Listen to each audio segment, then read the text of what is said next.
టమాటా రోటి పచ్చడి అంటే ఇష్టపడని వాళ్ళు ఉండరు. మరి నేనెలా టమాటా రోటి పచ్చడి చేసుకుంటానో మీకు చూపించనా?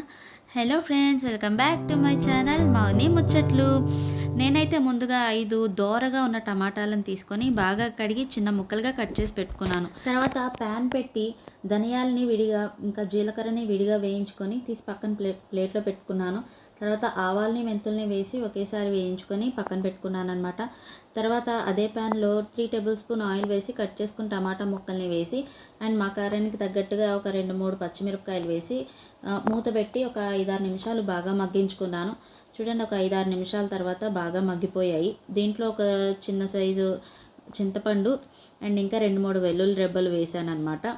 చల్లారనిచ్చాను. చల్లారాక మిక్సీ జార్ తీసుకొని ముందుగా వేయించి పెట్టుకున్న ధనియాలు, జీలకర్ర, ఆవాలు, మెంతులు వేసి బాగా పౌడర్ చేసుకున్నాను. దీంట్లోనే మనం మగ్గించుకున్న టమాటా ముక్కలు అండ్ కొంచెం కొత్తిమీర, చిటికెడు పసుపు, సరిపడా ఉప్పు వేసి మిక్సీ పట్టుకున్నాను. చూడండి ఎలా రెడీ అయిందో. అంతే, పోపు పెట్టేసుకోవడమే. ఇంకా మళ్ళీ అదే ప్యాన్లో 3-4 టేబుల్ స్పూన్స్ ఆయిల్ వేసి పోపు దినుసులన్నీ వేసి అవన్నీ వేగాక 2 ఎండుమిర్చి, కరివేపాకు వేసి ఆవాలు చిటపట్లాడాక చిటికెడు ఇంగు వేసి ఆ పోపునంతా తీసుకెళ్ళి పచ్చళ్ళలో కలిపేయడమే. అంతే. దీన్ని వేడి వేడి అన్నంలో కలుపుకొని తిన్నా లేదా ఇడ్లీలోకి, దోశల్లోకి తిన్నా చాలా బాగుంటుంది. నచ్చితే లైక్ అండ్ సబ్స్క్రైబ్.